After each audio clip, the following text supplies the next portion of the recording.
to Say Mojo Homestead. I'm Cass. I'm Jeremy. And we have a super fun weekend ahead of us. Yes. I'm so excited. The first thing we have on our agenda is a garden basics kind of teaching, conversation, information session here on our homestead. So I'm really excited about that, about just getting to know some people. I don't even think we know half of them, No. so that's exciting. No, we got connections to them through people that we know, but none of them are in our direct circle of acquaintances or friends. One reason why I am excited about this, and one reason that we wanted to offer it, is just because there's such an increase of just like the population starting to garden. And the more I talk to people that have either gardened or trying to start gardening, the more I realize like they just get frustrated and give up. Yeah. We've talked to so many people that are like, yeah, I did it for a couple years, couldn't really have much success with it, and so I just don't do it anymore.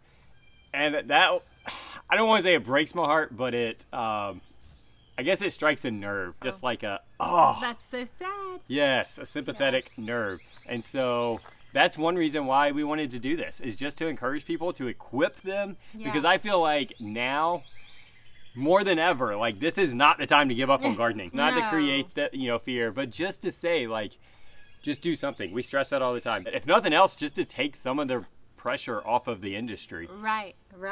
So. And off of your wallet. I mean, like.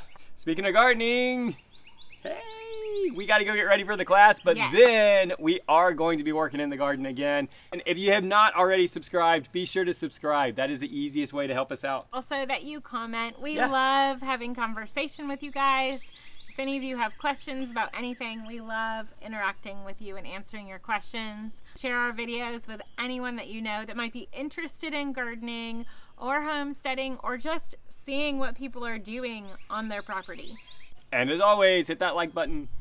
So we're back in the garden, and one thing that was asked today during our gardener's class was why we would succession plant our root vegetables. I'm going to show you what we have growing so far and kind of where I planted and where I plan to plant next today, and why we plant the way we do with some of our root vegetables. Right now, in this part of our raised bed, we have kohlrabi, beets, and carrots. I did kind of a square foot gardening model, but I also did a companion planting model. So I wanted to kind of intermix what we had over here. So I didn't have one square that was really heavy with like beets or kohlrabi. I did do one square all carrots because I know that we love carrots and that we'll go through them quickly. We actually haven't grown kohlrabi successfully yet, so I only did a couple of those to try and see how we liked them, and then I did beets. Now, we planted, like I said, 4 squares in this bed, and then today, that was 2 weeks ago, so today we will plant another 4 squares in this raised bed. I am planting that way because I don't want to bring in 50 carrots or 30 carrots in one day or in 1 week. I want to be able to stagger when those are ready. The same with the beets.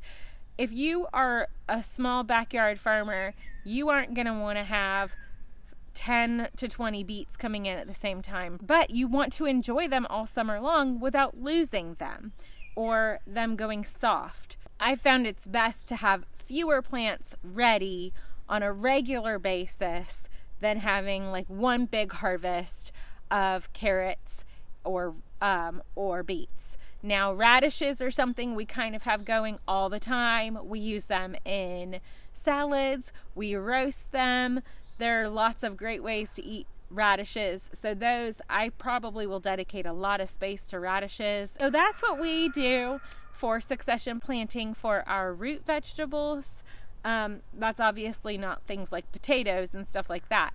But for these, what I call salad roots or roasted roots, I I will go ahead and plant 8 to 10 plants, and then a week or two later plant 8 to 10 more, so we have them coming in fresh from the garden all summer long.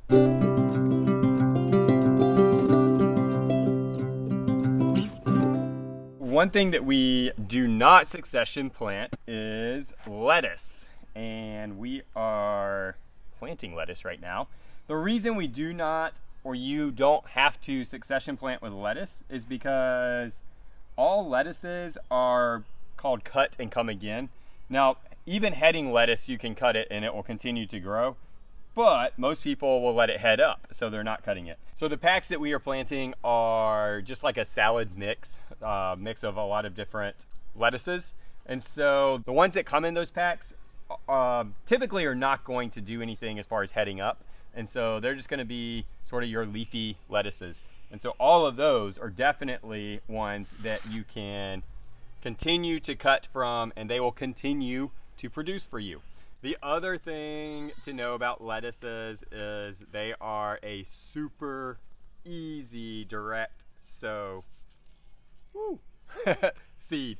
They are a surface sow, which basically means you just sprinkle it on the top, and what I'll do is kind of disturb the soil, but lettuce seeds do need light to germinate, and so you really don't want to bury them. But other than that, light, water, and they grow.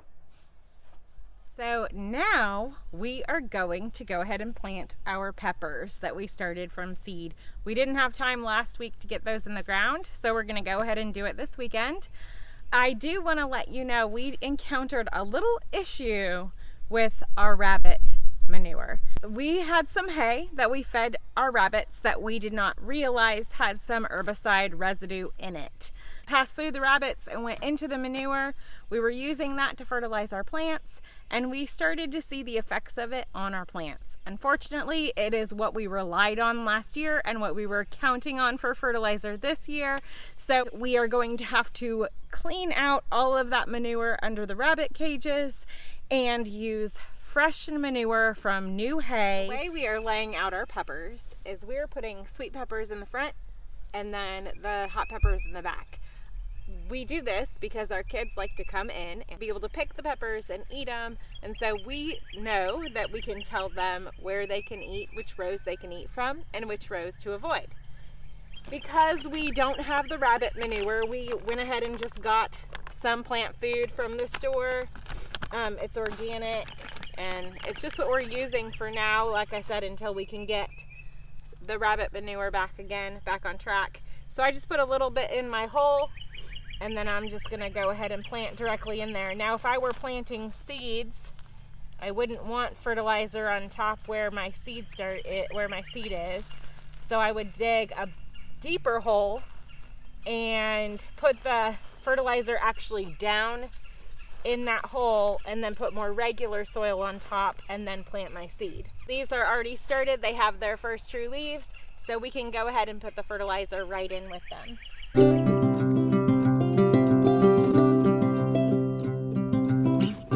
So it is the next day. We got about as much as we could get done in an afternoon yesterday. The other thing that we're working on this weekend is moving the Greenstalk into the garden. And so I pulled out the few lettuces that were in there, planted them in the raised beds. So we'll see if they survive that transplant.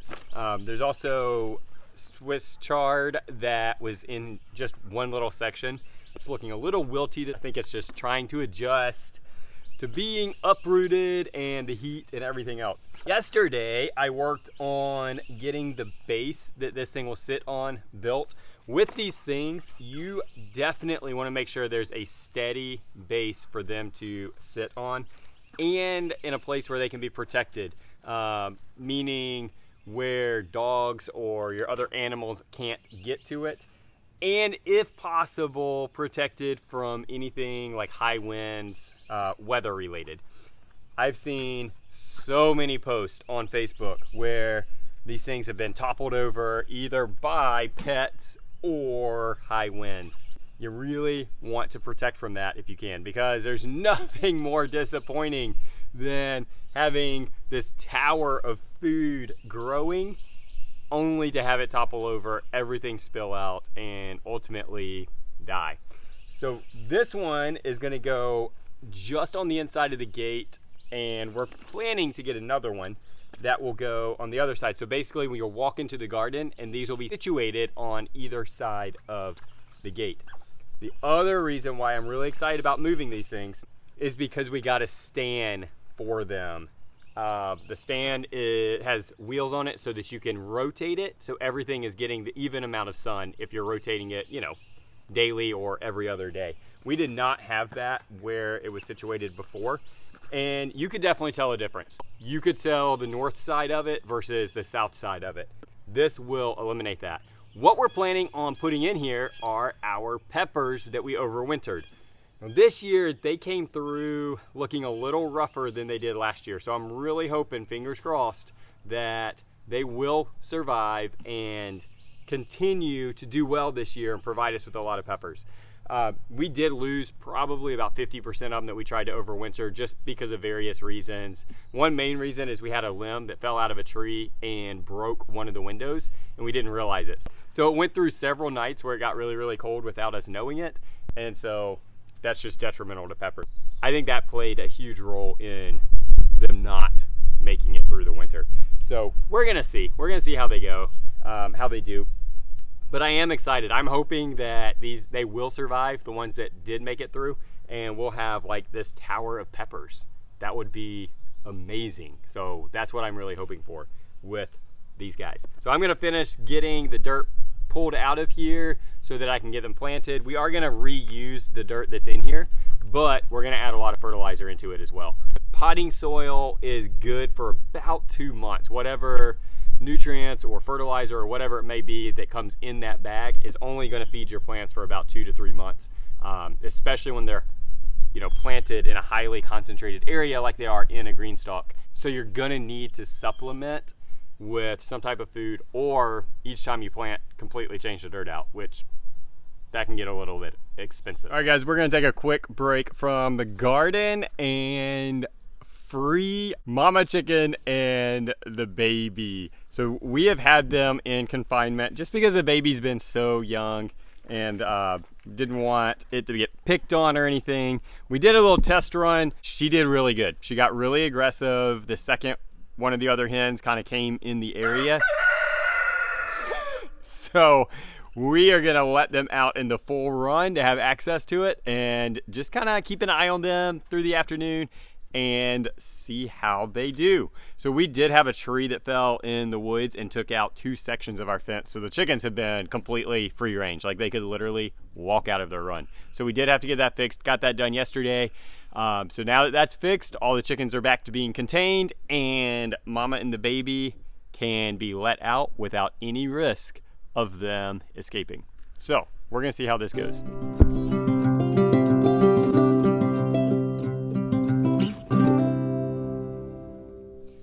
All right, so clearly they're still trying to kind of get comfortable, figure it out before they come out. So we're just gonna leave them alone, give them their time.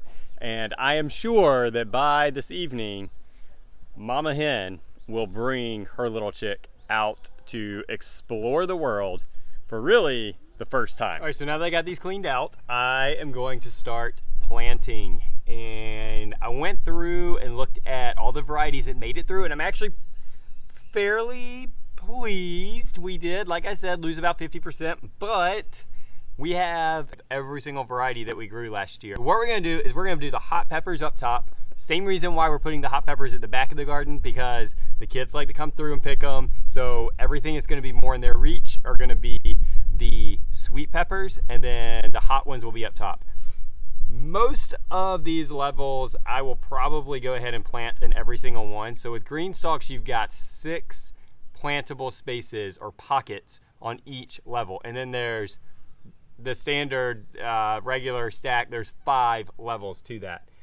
The top level is going to have our cayennes and the 1 hot banana that came through the winter, but those are bigger pepper plants as it is, so I want them to be up top just so they don't overshadow the level above them. There won't be one above them.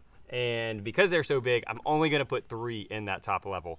And then the next level down, we'll have our jalapenos and the 2 poblano pepper plants that came through the winter. And then the bottom 3 levels will be all of our sweet peppers. We had a lot of the bell peppers come through. I have found in the 2 years that we've been overwintering, the bell peppers are the easiest ones to get through the winter. And I think it's just maybe because they're slightly more cold hardy than some of the hot pepper plants. But we did get like our purple sparkle. We got 1 or 2 red lipstick, which is like a kind of a lunchbox type pepper, 1 habanada, and 1 banana come through. So anyway, we'll probably kind of mix and match those on the bottom. Once they start growing, it's fairly obvious what's what. So anyway, let's get to planting. These guys, I just wanted to show you, check this out. Like, this is one of the cayenne peppers. Look at this base. When I pull this thing out, oh yeah, we got pretty good root activity down there. But look at the size of it. This is one reason why it's so worth overwintering your pepper plants, because you have such a massive stalk on the base of them. And like we had mentioned, they will start producing so much sooner than anything that you would buy this year or even seed start this year. That is why it is worth it to us. So I love our Greenstalk in our garden space. Yes. I think it looks so good there. I love having everything. I liked having it on the patio. It was nice to look at it, but it's nice having everything in one location. I can't wait for it to really flush out and be full. Everything that we've grown in it so far was like lettuces and stuff like that. Yeah. So peppers are definitely bigger. We do have the original one that has the deeper pocket, so we should be able to do the peppers in it just fine. So I'm looking forward to that. So how about highs and lows? Highs and lows. Well, my high would definitely be the gardening class. I think that was really fun. It was nice having everyone here and being able to help some people with their garden questions. Yeah. I just thought that was really neat. We love to educate and teach, and so I think it was fun just having people here and answering the questions and teaching a little bit, sharing our knowledge with them. My low is probably, honestly, I'm getting a little bit of those end of the school year itches, like senioritis and teacher form. I don't know, but like the garden is in, the weather's nice. I feel like we should be like in the pool. I'm having a hard time finishing the school year strong. And it doesn't help that I counted up our days and we'll be done the very last day of May. I know it's short, but it feels so long. Yeah, well, I have no end in sight. This is true. And that's not my low, but my low is like just the work week this week. I spent a whole week on one project that was supposed to take only a day, and so it was that was frustrating. That was my low for sure. My high was the garden class. Definitely was a lot of fun. It's actually something that we have known that we would do in some capacity ever since we had the land. So it's been a long time in the making, but we tend to just not push forward with stuff. We allow it to happen in its own time, and it was clear that like it was time, and we threw it out there, and it was a lot of fun getting to talk to people, meet them, teach them.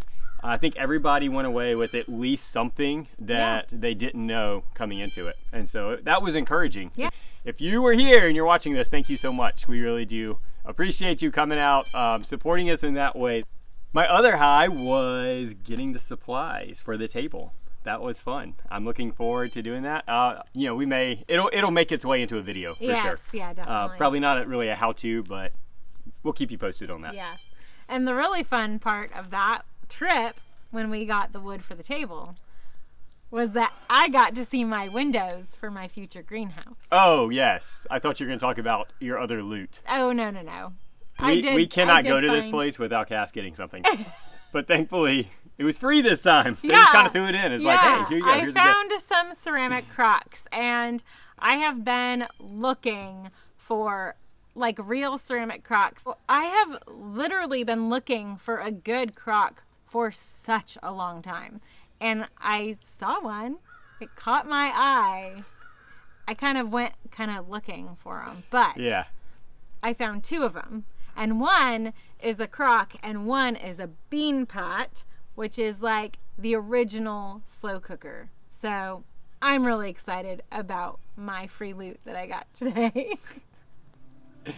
So I guess we'll be enjoying that. I get the benefits of it, I guess. So Yes. yeah, she's already talking about making beans in it. So that is all that we have for you today. So thank you guys for joining us. I hope wherever you are, you're getting this amazing spring weather that we're Yes. getting. So glad that spring has finally come and it Yes. looks like it's sticking around. Yeah. So enjoy your week and be blessed.